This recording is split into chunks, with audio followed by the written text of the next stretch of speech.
A talk of Denis Osin about extending group actions on hyperbolic spaces. Thank you. Very important video. Yeah. Can you hear me? I can. Does it work? Okay. So I'm going to talk about a joint work with David Hume and Caroline Abbott.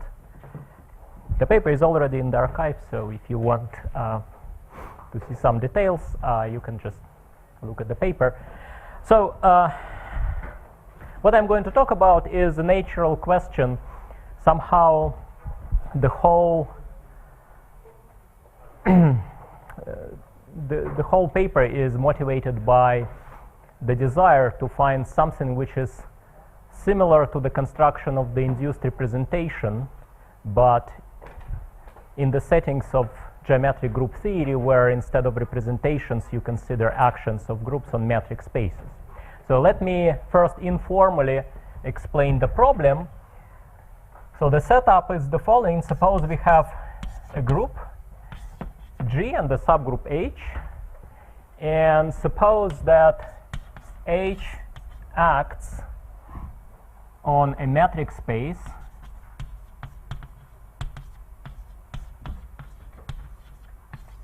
S. For me, all actions on metric spaces are supposed to be by isometries. Okay? So whenever I say an action, I mean an action by isometries. So the question is this: does this action of H on S extend to an action of G on a possibly different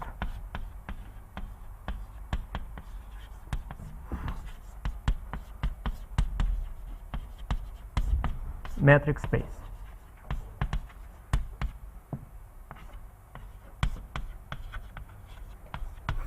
So far, let me put quotation marks here. Okay, so in the classical settings, when you study representations, you start with an action of H on a linear vector space by linear transformations, right? And you want to extend this action to an action of G on another linear vector space, such that the original vector space on which H acts, H equivariantly embeds into the new vector space, right? So somehow we want the same thing. So the first thing I want to explain is how to formalize the notion of an extension. Okay? Just to remind you, suppose that we have two metric spaces, S and R, and suppose that H acts on S and on R. So here S and R are metric spaces. A map F from S to R is called coarsely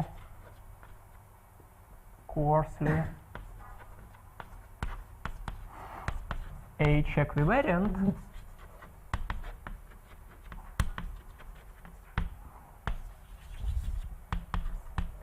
if, well, H equivariant means that orbits go to orbits.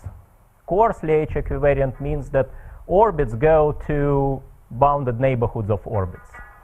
So you can state it this way: if for every x in S, the supremum over all elements H in H of the distance in R, so d sub R denotes the distance in R, d sub S denotes the distance in S, between f of hx and hf of x is finite.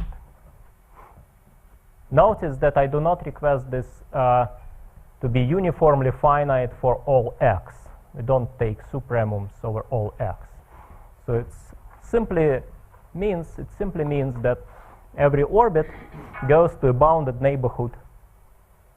Every H orbit in S goes to a bounded neighborhood of an H orbit in R. And of course, well, everybody knows F is called a quasi-isometric embedding if there exists a constant C, let's say positive, such that for every x, y in S, the distance in R between the images of x and y is bounded from above by C times the distance in S between x, y plus C, and bounded below by 1 over C distance between x and y minus C, right? So now the main definition, let's say that an action of a group G on a metric space S, let's say R, is an extension of the action of H on S. So again, H is a subgroup of G. If there exists a coarsely H equivariant QI embedding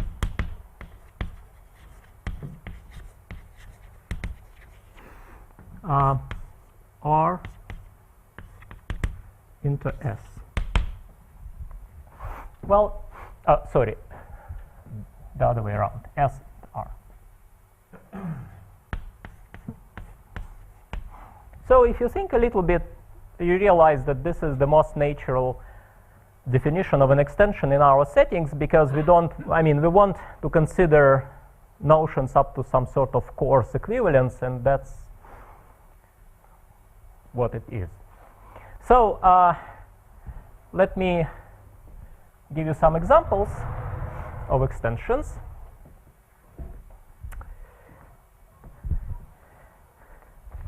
Well, so the first example is somewhat elementary. Suppose, well, if H acts on S with bounded orbits,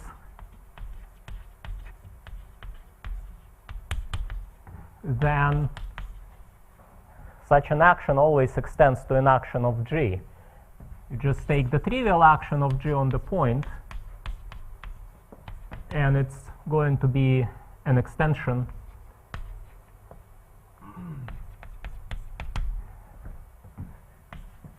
of the original action. Well, the corresponding map F is the obvious one, since S to the point.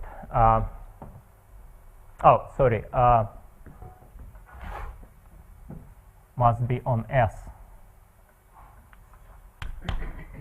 So here F is just the identity map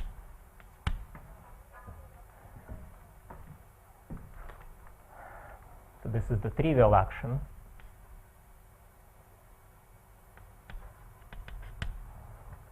Trivial means. I have an a priori question. Mm-hmm. And somehow for you to make this definition from this absolute reason that if you have a group H acting on a metric space, then there are obstructions to extend this action to an action of the group G on a bigger metric space, without having to be coarse in order. I mean, just a naive question, extension. Yeah. Well. Okay. Well, that's right. There are such abstractions, but the reason is this: we actually want to produce a construction which is similar to the induced representation construction, and then we have to consider our actions up to some sort of equivalence, and this is the equivalence which allows us to make our construction functorial. Okay. Well, since H has bounded orbits, when you take the identity map, every point goes to a bounded neighborhood of an H orbit because orbits are themselves bounded. So actions with bounded orbits always can be extended. The second situation, which is, okay, one more example when you always have an extension. Suppose that H is a retract of G, which means that there exists a homomorphism, let's call it rho, from G to H, such that rho restricted to H is the identity. Well, for example, H may be a direct factor, or it may be a free factor of H. So then, of course, every action of H extends to an action of G. So given any action of H on a metric space S, we define for every G in G, GS. So we are defining the action of G, of this group G on the same metric space S. GS is going to be rho of GS, and everything is well defined here because this is an element of H. The action is already defined. Now it's easy to see that this is indeed an extension, and again the identity map on S is going to be the H equivariant quasi-isometric, well, in this case isometric and equivariant embedding. So these are obvious examples. Now there are examples of groups and subgroups where such an extension doesn't exist. So before considering such examples, let me, well, maybe one more example when this extension does exist. So suppose that G is generated by some generating set X, H is generated by a generating set Y, and suppose that H with the word metric corresponding to Y is undistorted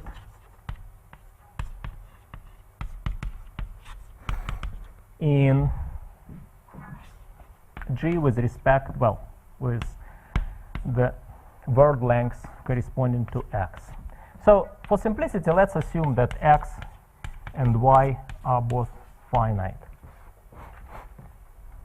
Okay, so then it's easy to see that if you take the action of H on its Kelly graph, which I'll denote by gamma H comma Y with respect to the generating set Y, extends to the action of G on the Kelly graph of G with respect to X. So this is a very easy observation, and again, the identity map from H to H gives you an inclusion of the vertex set of this graph to the vertex set of this graph, which extends to the corresponding map F from the definition, and the condition that H is undistorted ensures that this map will be a QI embedding. So the same kind of construction can be used to ensure that, to prove that every geometric, which means proper and co-bounded action of H extends to an action of G in this situation, if H is finitely generated and undistorted in G. So now, before talking about examples of groups and subgroups where the extension problem is not solvable, let me formally state this definition. We say that the extension problem, which I'll abbreviate as EP, for a subgroup H in G is solvable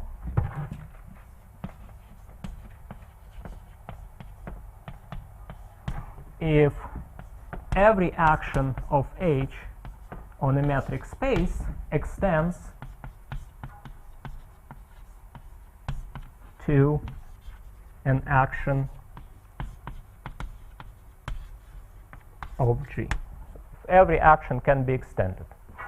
Well, for example, if H is a retract of G, then the extension problem is solvable for H.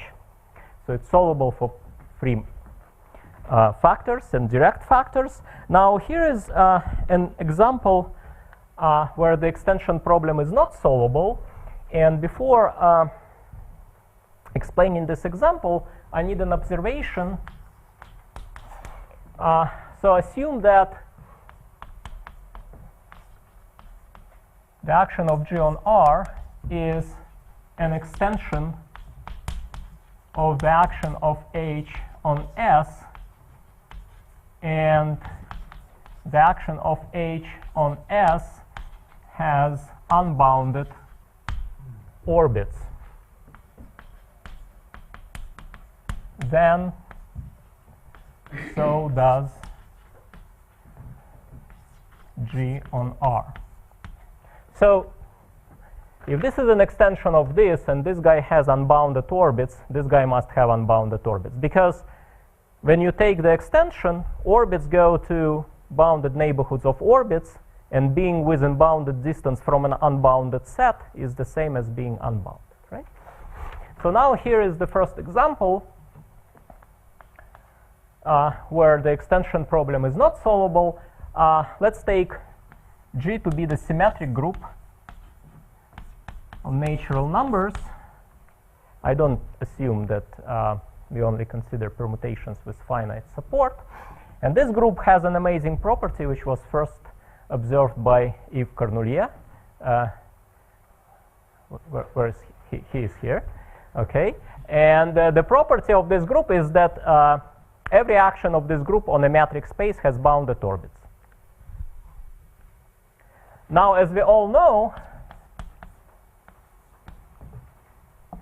every countable group embeds in G. So, for example, you can embed, say, Z, the group of integers, or any other countable group. And in this situation, no action of H with unbounded orbits extends to an action of G, just because of this observation, because G always has bounded orbits. So this gives you a rich source of examples where the extension problem is not solvable. Just take any finitely generated infinite group. It has an action with unbounded orbits. In fact, there is a company with SLPC. Yeah, as we discussed yesterday. Ah, okay. Yes. Except that, yeah, well, right. So, yeah, there are lots of uncountable groups as well here. But, well, from the point of geometric group theory, you may say that this example is not satisfactory because the group here is uncountable. Okay, so let me give you a countable example. Well, there is a rich source of countable examples, which is given by the following proposition. And the proposition is that if G is finitely generated, so this is kind of partial converse of example 3. If G is finitely generated and the extension problem is solvable for some subgroup H of G, then H must be finitely generated and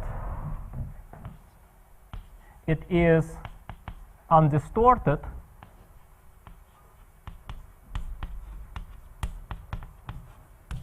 in G, which means that if you equip H with the metric corresponding to a finite generating set, then the natural inclusion of H into G, where G is equipped with word metric with respect to its own finite generating set. So the natural inclusion of H into G gives you a quasi-isometric embedding between the corresponding metrics. Okay? So, of course, we all know that there are lots of examples of finitely generated groups which contain distorted subgroups. For example, take Heisenberg group or Baum-Slack-Solitaire groups, right? And in all these cases, you have finitely generated distorted subgroups. So in all these cases, the extension problem is going to be unsolvable. Well, it turns out, well, you may ask whether the condition that the subgroup is undistorted, it's clearly necessary. Whether it is sufficient, it is not. And here's example number 5, which shows that even for subgroups of finite index, the extension problem may not be solvable. Here's an example. Let's take G to be the extension of free group. I'll just give the presentation. So there are 3 generators, A, B, and T, and T squared equals 1, and T conjugates A to B. So clearly this is split extension of the free group on AB, which will be my H, by what? Z2, right? Group of order 2. So it's a virtually free group. And let's take an action of H, which is the free group on 2 generators, on real line, which is given by, well, A acts trivially, so it sends X to X, and B acts by translations. X is sent to X plus 1. So I claim that this action does not extend to an action of G. Why? Well, because with respect to this action, A has bounded orbits, the cyclic subgroup generated by A, while the cyclic subgroup generated by B has unbounded orbits. In the group G, A and B are conjugate, so it's impossible. Either both cyclic subgroups have bounded orbits or unbounded orbits, but having bounded or unbounded orbits must be preserved under taking extensions, and therefore such an extension cannot exist. So this is another obstacle. Well, in fact, if you elaborate on these ideas a little bit, you can, for example, classify all elementary amenable groups for which the extension problem is solvable for every subgroup. So this is a nice corollary of that proposition. So the corollary of the proposition above is that if, well, let's say, suppose that G is elementary amenable, and the extension problem is solvable for every H in G, then it turns out that G is virtually abelian.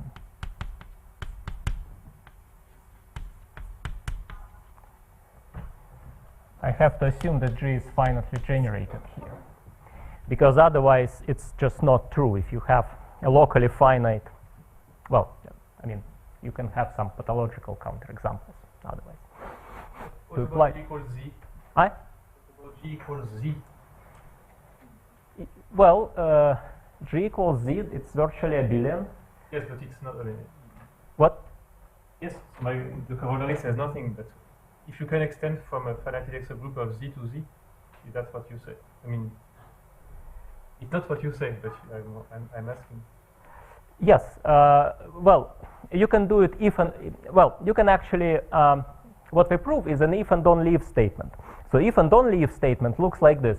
Suppose that G is finitely generated, elementary, amenable. Then the extension problem is solvable for every H in G if and only if G is virtually abelian, and moreover it contains a free abelian subgroup of finite index such that the action of G on that free abelian subgroup by conjugation factors through the action of Z mod 2Z by inversion.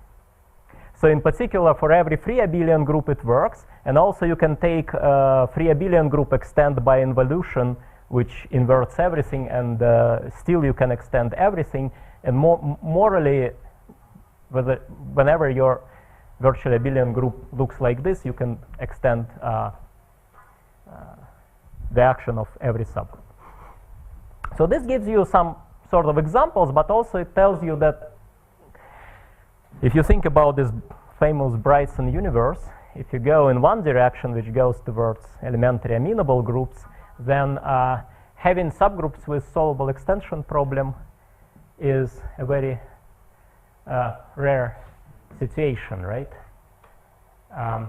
Yeah. So now, what about pushing out to amenable groups? Where's the barrier? well, I mean, for elementary amenable groups, you have this inductive procedure. For example, if you have an elementary amenable group which is finitely generated, satisfies, well, every subgroup is finitely generated, then the group must be virtually polycyclic, and that's the key point of the first step of the. I knew that was virtually soluble. I didn't know that was true. Yeah, it's true for elementary amenable as well, for the same reason. But for general amenable groups, we don't know. And it's a good question. I don't know anything in this direction. So our main result is about extensions of actions of hyperbolically embedded subgroups. And now I'm going to talk about hyperbolically embedded subgroups. So let me start with the definition. So here is my settings. Suppose that H, again, is a subgroup of G, and G is generated by X union H for some subset X of G. X is called the relative generating set of G modulo H. So in these settings, I can think of the calligraph of H with respect to the generating set H. So this is a complete graph on cardinality H many vertices. I can think of it as a subgraph of gamma Gx union H. That's what's called relative calligraph of G with respect to H. And then I define the so-called d-hat metric on H associated to this data. It's the usual metric, except that it can take infinite values.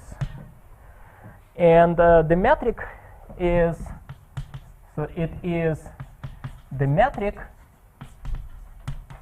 induced by the embedding of H, which you think of as the vertex set of gamma HH, inter gamma, the relative calligraph of G with respect to H, minus you exclude all edges of gamma HH. I know this definition is somewhat difficult to digest at the first time, but we will have some pictures in a minute, so I hope it will be clear.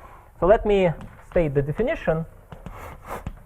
We say that H is hyperbolically embedded into G with respect to X, and this is my notation for this. If two conditions hold, first condition is that the relative calligraph is hyperbolic.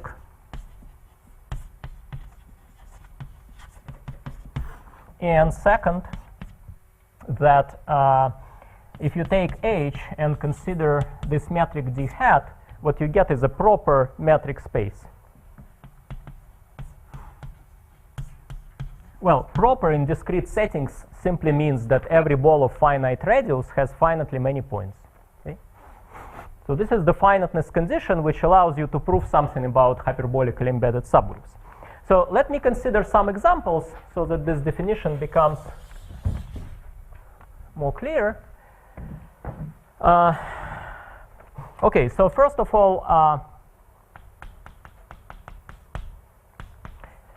that's example number 0. If H is finite, then H is always hyperbolically embedded into G with respect to G. So you take G itself as a generating set, then the corresponding Cayley graph is again a complete graph.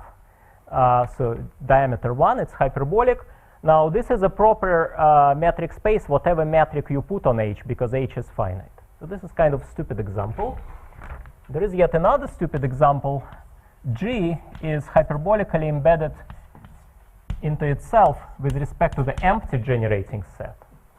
So again, if H equals G, then this is hyperbolic because it's bounded. And well, what is D hat? So here, this Cayley graph is the same as this Cayley graph.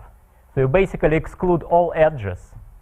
The graph becomes completely disconnected, which means that for any two distinct elements of H, the D hat distance between them is going to be infinity. So every ball of finite radius contains just one element, and the second condition is true. So these cases are called degenerate.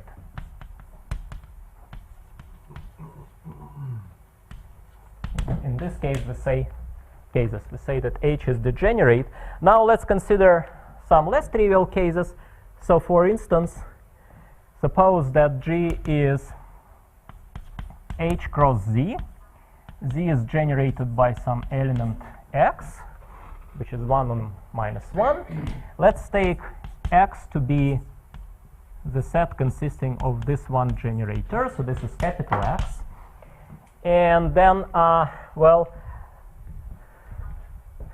the relative Cayley graph of G with respect to H looks like this. So here you have gamma H comma H. Here you have X times gamma H comma H. Here you have X inverse times gamma H comma H. And between the corresponding vertices of these cosets, so this shifts of gamma H comma H correspond to distinct cosets of H, and between the corresponding vertices of these cosets, you have edges labeled by X, like this.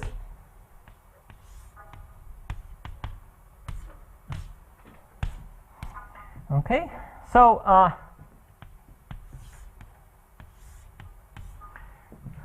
well, the first part of the definition is obviously true. It's a hyperbolic graph because it's going to be quasi-isometric to a line, right? Remember, all these are complete graphs, so it's indeed quasi-isometric to a line. But the problem is that the second part of the definition fails, and here's why. So suppose I have two elements, say A and B, two elements of H, which I think of as vertices of this graph, then the distance between them is at most 3, the D hat distance. Because what I exclude edges of this graph. Okay, I cannot go directly from this point to this point. If I didn't exclude edges of this graph, I could go directly from here to here, right? So I exclude the edges of this graph, but I can go to the nearest coset. Then in this coset, this is still a complete graph. So there is an edge which connects these two vertices. So this vertex is going to be XA and this is going to be XB, right? And then I can return back. So in this case, the distance, the hat distance between A and B is at most 3 for every AB in H. Which means that if H is infinite, then H is not hyperbolically embedded into G with respect to X. Well, more generally, you can say that H is hyperbolically embedded into G without mentioning generating set if there exists a subset X of G such that H is hyperbolically embedded into G with respect to X. So in this case, if you elaborate on this idea a little bit, you can even prove that H, oh, I forgot to cross. H is not hyperbolically embedded into G with respect to any generating set. Not hyperbolically embedded. Okay?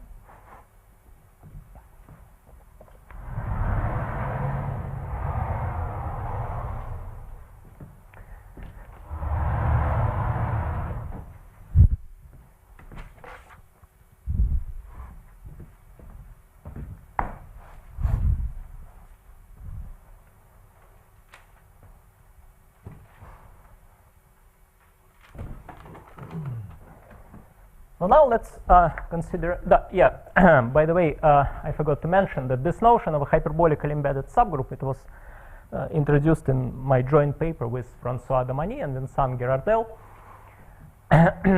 So let's consider another example, which is number what? I guess number, whatever it is, n+1, 3. The same situation, but now let's consider the free product. Again, Z is generated by X.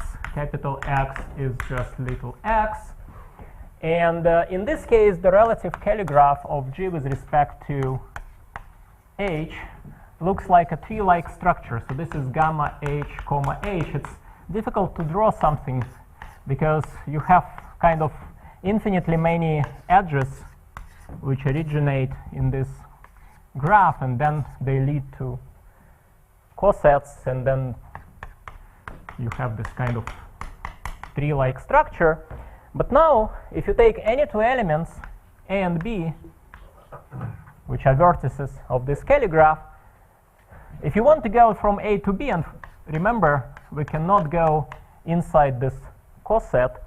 If you want to go from A to B and you go outside, then there is no way you can get to B. You will have to return to A and then go inside this coset, because this is a tree-like structure. So in this case, it's easy to see that the distance, the d-hat distance between A and B is infinity for every distinct elements A and B of H. So in this case, of course, H is hyperbolically embedded into G with respect to X. Okay? So what are main examples of hyperbolically embedded subgroups? Proposition.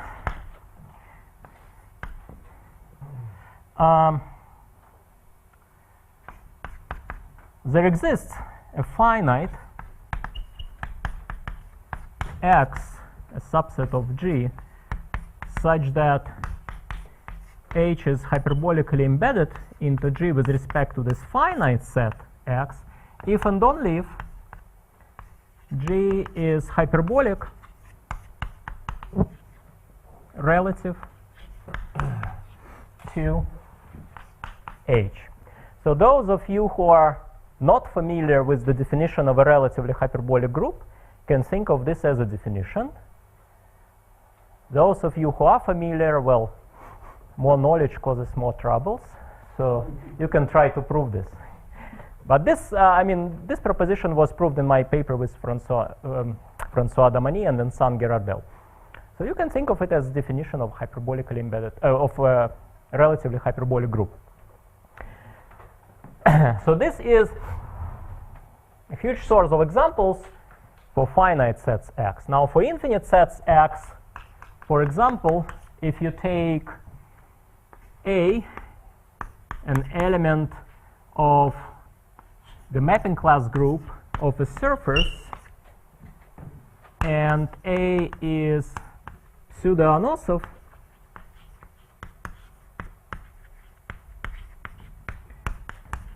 then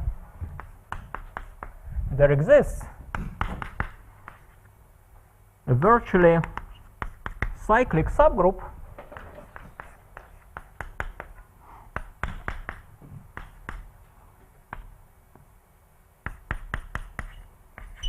of the mapping class group such that E is hyperbolically embedded into the mapping class group.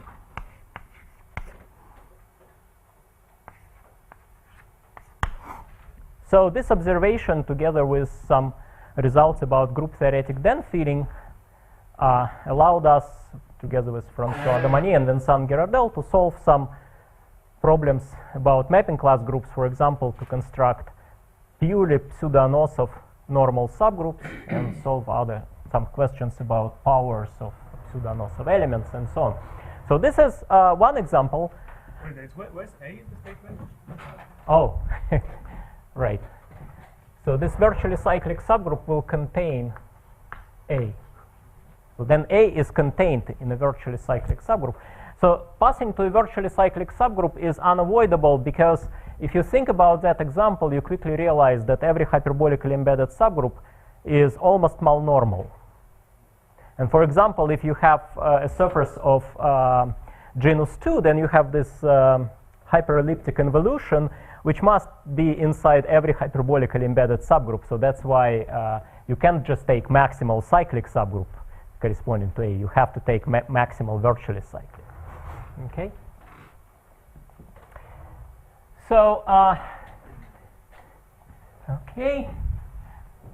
Now, if you are familiar with the notion of an acylindrically hyperbolic groups, then those give a rich source of hyperbolically embedded subgroups. In fact, a group is acylindrically hyperbolic if and only if it contains a non-degenerate hyperbolically embedded subgroup. That's the definition, one of the equivalent definitions. Well, let me give you some examples of acylindrically hyperbolic groups. So these are, say, mapping class groups of surfaces of genus at least 1, and you can allow punctures, of course, out of n for n at least 2. Well, one more example. Finitely presented groups of deficiency at least 2. Deficiency at least 2 means that the group has a presentation with 2 more generators than relations. So what's interesting about this, it's proved in my paper, which was published in 2006, I think. The thing is that the proof here uses L2 Betty numbers in an essential way. I don't know how to prove this without using some results about L2 Betty numbers. So, I mean, it's purely geometric result about some kind of very algebraic subject, right? But I don't know how to find a proof which is not analytic. So if you find a proof which doesn't use L2 Betty numbers, that will be very interesting. So also, if you take a 3-manifold group, then it's known, let's say if you take a closed 3-manifold which is irreducible, then either the fundamental group is virtually solvable, or the manifold is Seifert fibered, or the fundamental group is acylindrically hyperbolic. So for large manifolds, fundamental groups are acylindrically hyperbolic. It's a theorem, again in my paper with François Damani and Vincent Girardel, that if G is acylindrically hyperbolic, then for every n natural number, there exists a subgroup isomorphic to Fn, free group on n generators, cross some finite group, and again this is unavoidable as I explained before, which is hyperbolically embedded into G. So for acylindrically hyperbolic groups, you always have free hyperbolic, well, almost free hyperbolically embedded subgroups. So these are examples. Now here's our main theorem by Abbott,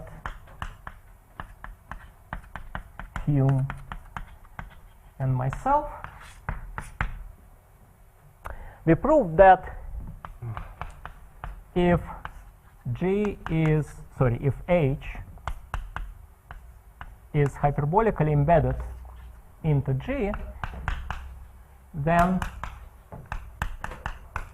the extension problem for H in G is solvable. So in particular, moreover,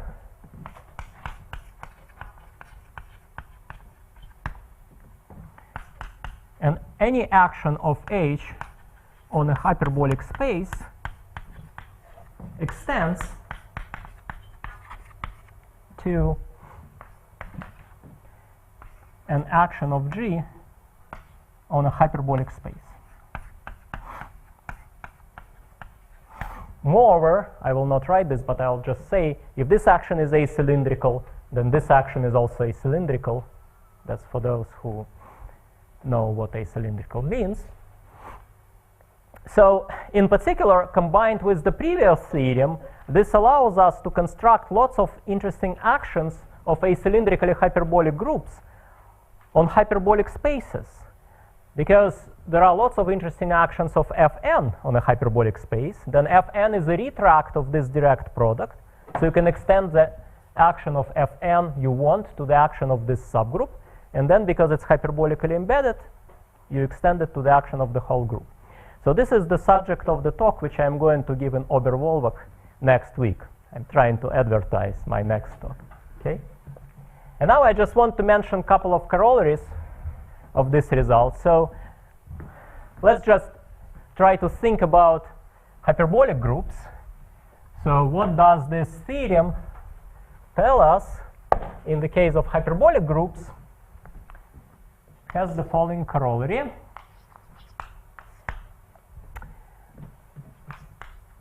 Let G be a hyperbolic group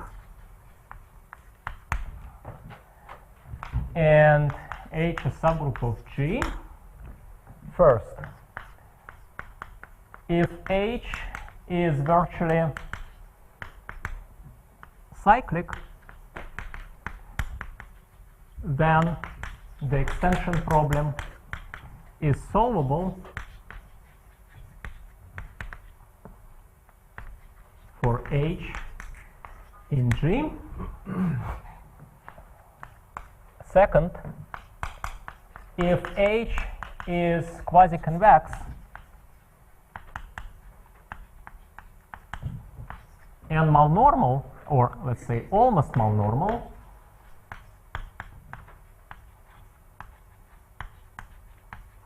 malnormal means that the intersection of H and H conjugate by any element of the group which is not in H is what, trivial, right? That's malnormal. Almost malnormal means that this intersection is finite.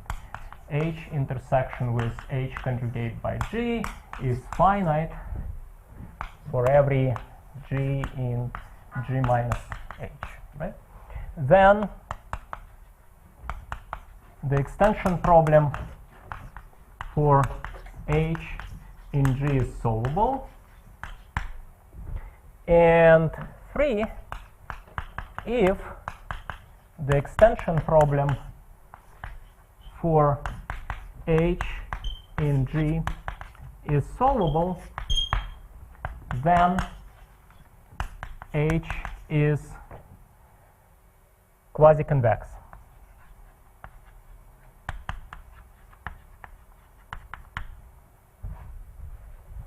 So that's what we can prove.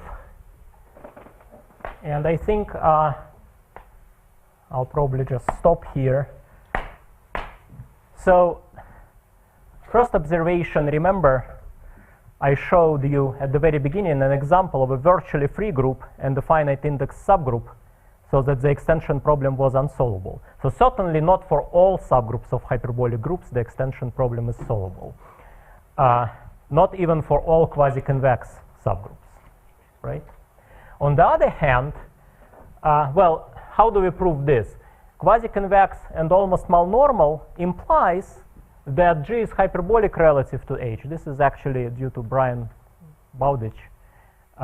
So G is hyperbolic relative to H in this case. In particular, H is hyperbolically embedded, and we just apply the general theorem. But we also have this situation. In this case, if H is virtually cyclic, then you can first extend its action to the action of a maximal virtually cyclic subgroup of G. And that subgroup will fall into this category. It will be almost malnormal and quasi-convex. So then you apply the theorem. So it would be nice to have an if and only if characterization of those subgroups of hyperbolic groups for which the extension problem is solvable, but at this point, that's all what we have.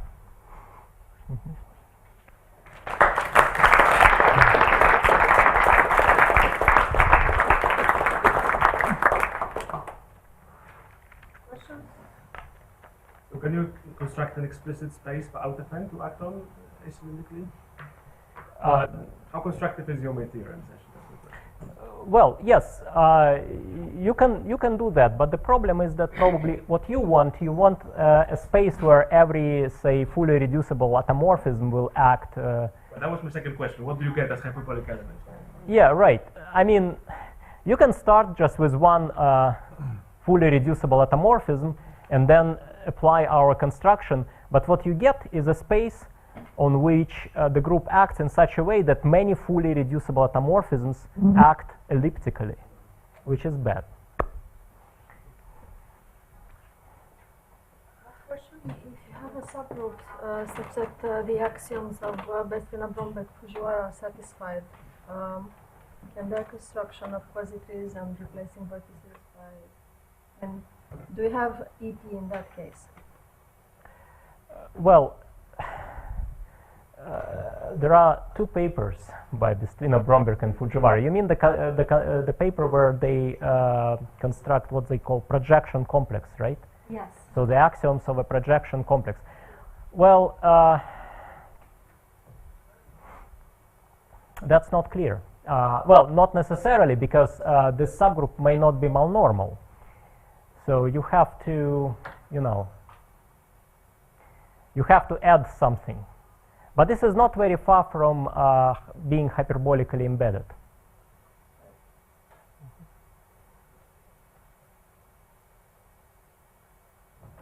No more questions? Let us thank Denis again.